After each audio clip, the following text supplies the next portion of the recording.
Hi everybody, this is Danny Class coming at you with another lesson for the guitar. And today we are going to be looking at how to play some more open chords in the first position. I had another lesson like this previously, and it occurred to me afterwards that the chords that we went over in that lesson, G, C, and D, maybe needed some minor chords to kind of make it more interesting. And so that is what I am doing today. So let's go ahead and start with our very first chord today, which is going to be an E minor chord. And I think you'll find this chord to be pretty easy and pretty common, so it's a good one to know. So we start with the 6th string, which is open. Next we have the 5th string, 2nd finger, 2nd fret, gives you a B. The 4th string has the 3rd finger behind the 2nd fret, which gives you an E. And that is another E, so if you want, you can play that E and the first note you played, the open E, together, and they should sound the same for in tune, which they are. Okay, and then the good news is that the rest of the strings are open. The G string, the 3rd string, open. The 2nd string, the B string, open. And the 1st string, the E string, is open. So you're just putting these 2 fingers, if you can see, on the fretboard to produce this E chord, all 6 strings. Okay, so the next chord that we're going to learn is an A minor chord. And this is going to be a nice complement to the E minor chord we just learned. So to play an A minor chord, we have the first string will be the 5th string, which is open. Next, we have the 4th string, 2nd finger, 2nd fret, gives you an E. Then you have the 3rd finger behind the 2nd fret on the 3rd string. This will give you an A, which will be the same as the very first one you played, 2 A's together. Next, you have your 1st finger, which you'll place behind the 1st fret on the 2nd string, and this gives you a C. Sorry, there it is. Give it some vibrato. And then lastly, the open E for string. There it is. So play those together, all of those 5 strings. The 6th string, the open E, is not typically part of this chord. It could be played, but then it changes the character of the chord, and we can talk maybe in a later lesson about inversions. But here is the A minor chord, 5 strings down. Very nice. Okay, and then our last chord that we're going to be learning today is a D minor chord.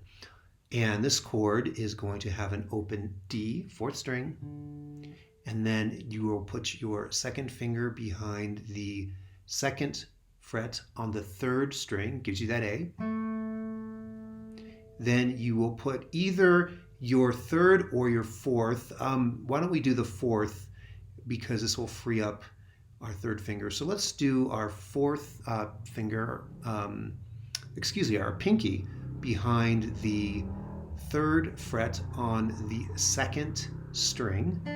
Again, pinky behind the 3rd fret on the 2nd string gives you a D. And then lastly, your 1st finger behind the 1st fret on the 1st string gives you an F. And so we play those 4 strings together down, and then we get our typical sad D minor chord.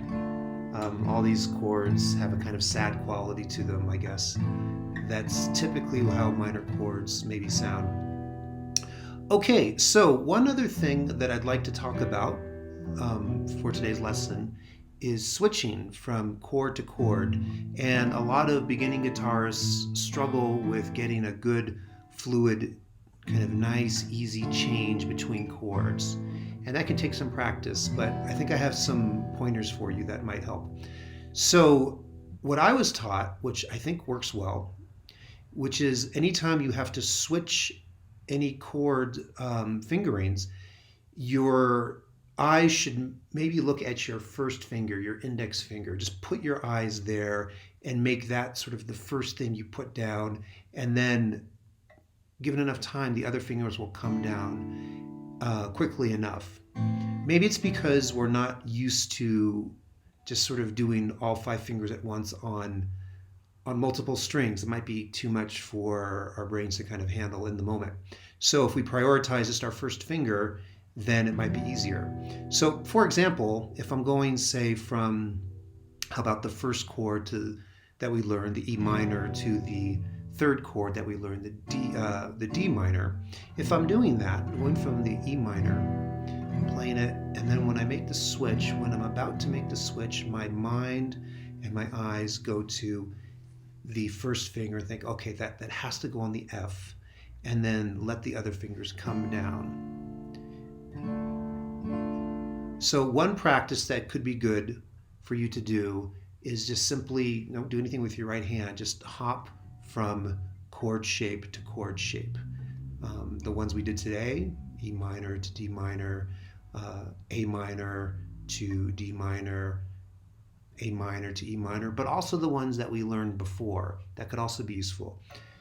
D major to D minor, G major, to D minor, G major to D minor, and then practice those fingerings again and again and again and again and again, and just kind of want to pound that into your brain, pound it into your sort of, to your neurons to get that connection. And how much, I don't know. At least 20 times, and it's not very interesting probably, but I think it does pay off when it comes to actually making it kind of an automatic movement of your hand. Okay, so that is all for today. Thanks a lot for watching. Please remember to subscribe, and I will see you next time. Bye-bye.